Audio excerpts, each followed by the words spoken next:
Құрметті ата-аналар, және оқушылар, қазір жаз мезгілі келді. Сондықтан балаларыңызды өмір қауіпсіздігін сақтаңыздар.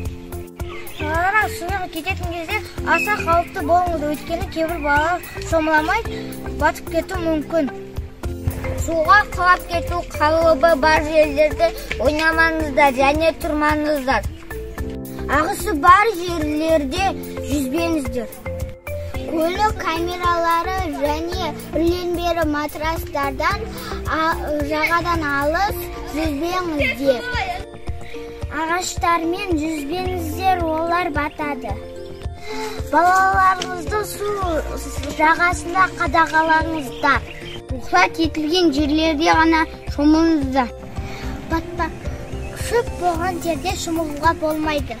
Абай болыңыздар. Қызғанатпаңыз, істе болады. Үй жағдайында балаларыңызда сіреңкемен ойнауға болмайды. Абай болыңыздар. Кішкентай балдарға үтікті жанына қойып кетуге болмайды. Балаларға үйдің жанына от жағуға болмайды. Өрт шыққан жағдайда 101 номеріне хабарласыңыз. Абай болыңыздар. Балаларыңыз бір жерде жақындауы мүмкін. Тоққа жоламаңыздар. Абай болыңыздар.